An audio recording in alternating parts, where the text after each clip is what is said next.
Hi, welcome. In this video, I'm going to be doing, again, a socialization exercise with Conrad. Conrad's here on a 2-week board and train. We're already halfway through the process.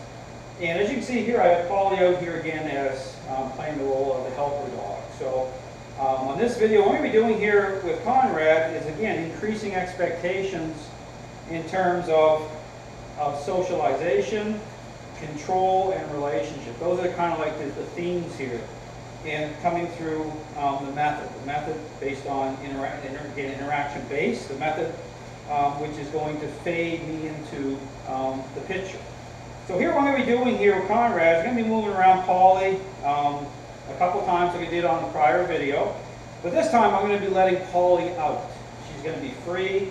I'm going to be bringing her over near Conrad as Conrad and I are sitting in the chair. Conrad's going to be at my feet here in a down position.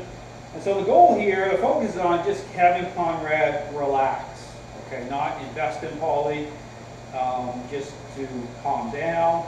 And so we start to have an idea or have a picture take shape where we can start to see Conrad being free, off leash, with other dogs around. But here in this exercise, the focus is on beginning to step towards that. But again, with me in control, I'm using a short leash here, and I'm going to be nudging. I'm going to be nudging Conrad at times when he's starting to look towards Polly, because again, I want him to not invest. Okay, I want him just to calm down. So I'm going to start to walk around here a little bit here. Again, the idea here is to have Conrad just be near Polly here, just relax. Again, I'm still using the choke chain as a tool, okay, for leverage.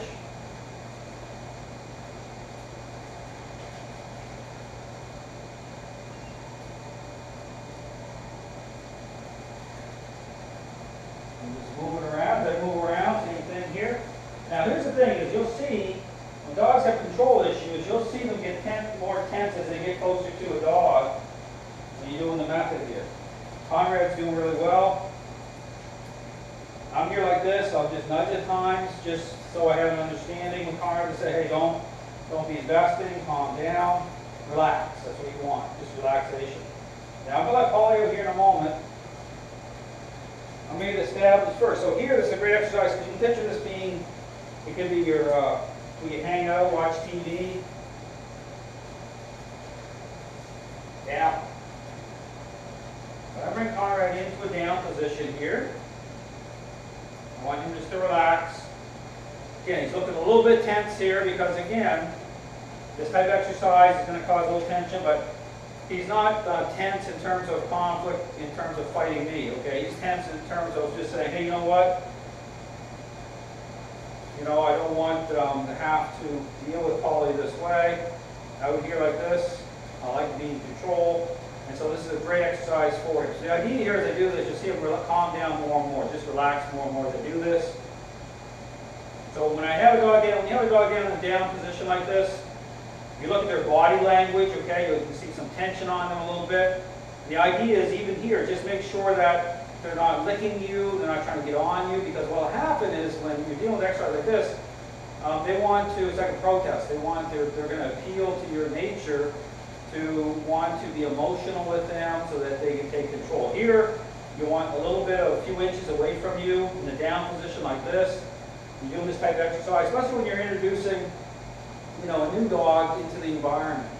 You know, you want to do this type of leash technique where you want them just to lay down. You want them to ignore the other dog, and if they're trying to invest or tap, or just want to tap that leash just to communicate with them and say, hey, I don't want you paying attention to the other dog. Here, stay. As I let Polly go here, okay, down, reestablish the down. Polly. I can call Polly here, have her kind of come around a little bit. Now here, when you're doing this type of thing, be vigilant. Okay, don't do this with a dog that you think that could lash out, okay, because that's not a good thing either. Because again, you don't want to ever be put in a position where you end up with a vet bill. Polly, end up with a vet bill. So here, same thing. Conrad wants to kind of check things out a little bit. I'm tapping him a little bit just to communicate with him and say, hey, don't pay Polly any attention, just relax. This is a fading exercise. So see how I'm tapping? See how, you know, she's starting to look at me a little bit when I'm nudging? Because I'm the go-between, right? I'm the pivot point here. You know, it's about hierarchy, relationship. And so right here, when she's paying attention and looking, you know, I can tap. I just want a state of relaxation. Because again, same thing with jealousy, right? Petting the other dog starts getting jealous. This is a great exercise to counter that. To say, hey, I can pet on the other dog, or I can pay the other dog some attention. I don't want you interfering in that. Same thing. See, I'm tapping Conrad here a little bit. Always getting a little close to her, but again, this is about relationship. Say, okay. See how I'm hovering over Conrad here a little bit?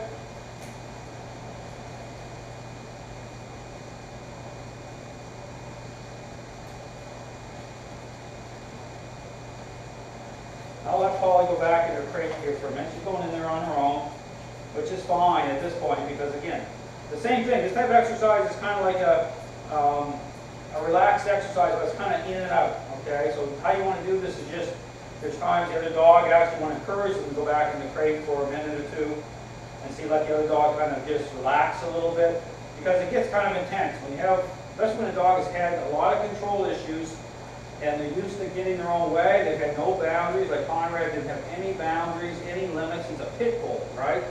And so, of course, he wants to connect with another dog. But again, it's all about relationship control, right? This is why, you know, the context here of, you know, of how a dog's thinking, based on how we're connecting as a human, the method itself will reveal the truth of how a dog is connecting. Right, wanting to gain fulfillment that way, control, right? Because they start to come more and more in conflict with you as you start to intercept them, right? Say, hey, no, you're not going to connect with the other dog like that. I want you to connect with me as a follower, and then through being a follower, then you can connect with the other dog. But again, this type of method, how I'm doing it here, is very specific. So if you look at the body language too, same thing. Is as you're doing this method, you look at the dog side, ask yourself the question, is Conrad getting more relaxed? You know, this is where the exercise, you just see him just tapping his air, sniff a little bit. I'll tap a little bit here again, just kind of, you know, just as a reminder, say, hey, doesn't have to be looking directly at me, but it's just like how his mind is moving, right? And again, his body language will give that away too. So just a little reminder, little taps here, just to help calm him down. Polly, come out. Polly, come. So I'm going to encourage Polly to move around again a little bit. See that? So just a little tap there. He looks at Polly, I tap a little bit, and he looks at me. Just like us having a conversation, say, hey, don't take it to the street. Okay? This is about, hey, this is about, you know, him knowing that I'm in control here, and I don't want any craziness going down.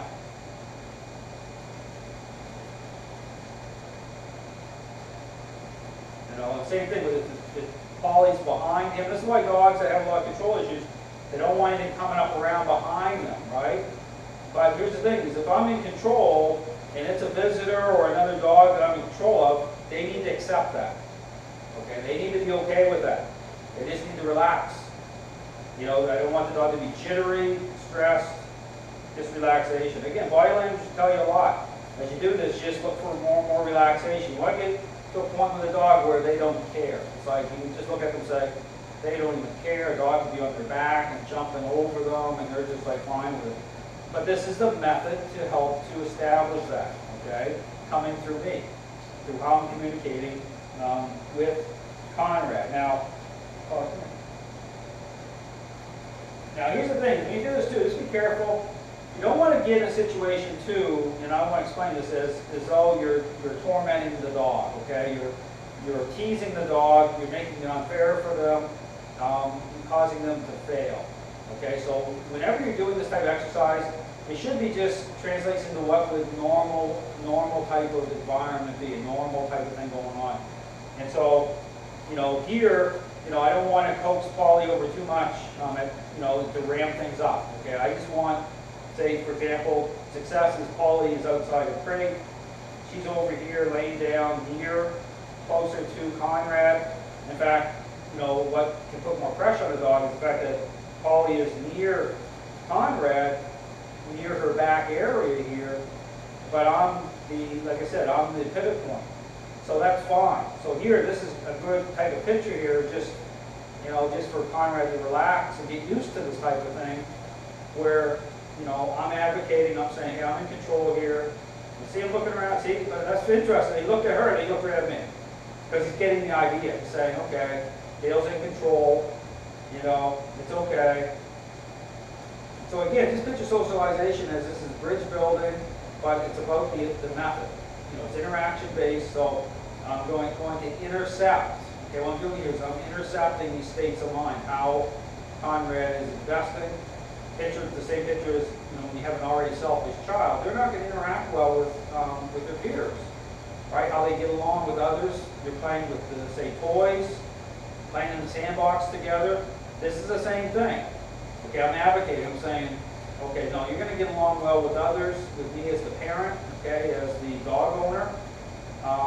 Dogs is pack animals, so I'm taking the lead role here, and so I'm making it happen. I'm saying, you know what, just relax.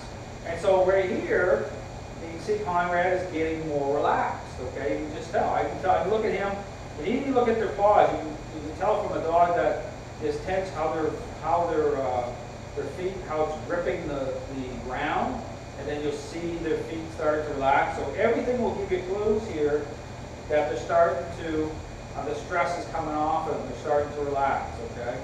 This is the perfect picture right here. This is what I want. Just hanging out like this, just saying, hey, just relax. So we're going to do this for another minute or so without me even, you know, coaxing Polly over here any further. She's fine right there. And so here's the other thing too. As I do this, you know, because, you know, I talk about nature sensing things. There we go. See how Conrad just made a little bit of an adjustment here? So, you know, his body's position, and he moves to the side, more relaxation. There we go. That's great. Okay, that's what I want to see. Just that type of picture where he's just relaxed. His tail came up between his legs, right? And he's just relaxing now, right? Because this is like moving forward. This is like normal life. Okay, this is the normal picture of what the expectation is. To say, hey, you're not going to gain control that way. You're going to relax. I'm in control, and that's what you want. And Polly here, same thing. So, see, he took a breath there. You know, just like that's what you want. Just release. Just release. Just relax, release, calm down. And what I say about nature is I did a video on cats. Cats will, when they know the problem's entering their environment, they're going to hiding, right? They know where things are heading. Dogs the same way. If you have a dog that's already in, you know, right relationship, isn't holding control, they'll start to back off too. I mean, even here, you know, Polly's can sense. So in fact, she's out here near me, she's just relaxing, right? She wants her belly rub. She's relaxing.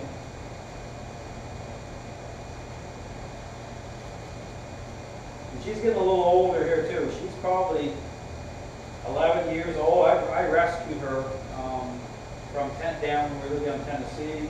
She's been with us a long time. They found her just wandering up a road. She had a collar on stuff, so but we rescued her from the rescue organization, and she's been a great dog. So she's getting a little older, and she's a pet. I mean, Polly, you know, she's in the house, she hangs around. We have our in-laws living with us, so my wife's mother that's basically turned into her dog. Okay, so she hangs around with her, keeps her great company.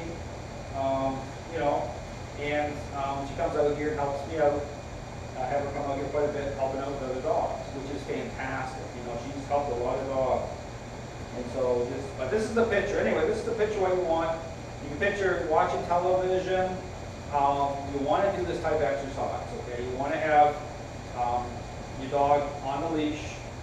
You want to do it the way I did it first with the crate first, but you don't want to get in a position where you're not sure, okay? You want to be really careful with this. So, because again, dogs can flash over very quickly. So if you're not certain, even with having a muzzle on, it's helpful to have a dog. Because here's the thing, when you have a dog with a muzzle, the fact that that they will accept the muzzle is a good thing. The muzzle represents control.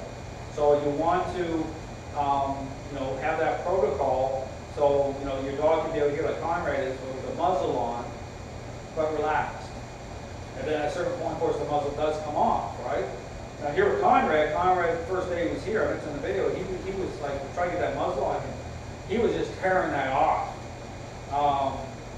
And so instead of getting into that mess, again, sometimes it depends. Now with him, he's a pit bull, but he still has a little puppy in him, okay? Which gave me, now if he was more mature, I mentioned this before in the video, give him another 2 months, he was rescued, he bites somebody, without a doubt, no doubt in my mind whatsoever. But because he still has a little puppy in him, it gives me a little bit of an advantage with interacting with him, with gaining control. And so I switched it up with just reverting back to the crate and just taking, you saw the videos, one step forward. Now he's out here, no muzzle on, right? Because I kind of made a little bit of an adjustment with how I did it. But he's coming along great. Pit bulls can be great dogs, but they need the right type of person. They need leadership. The method has to be really, lots of really good integrity in terms of method. And so even when he goes back home again, this has to continue at a certain level for a period of time. But the board and training process is great because it sets the foundation stone, okay? It creates a great foundation. And so all the videos I put out, including some extra videos that his owner gets, it's a training resource, right? So he can look at those, understand exactly how to do the method properly, and go from there. Now, Ollie's almost asleep. All right, that's what you want, just relaxation. This is what we're going to be doing. Again, we have another week left, so all sorts of different interactions go on all the time. I use the crate as a way to control, right? And see how much more relaxed Conrad's getting here.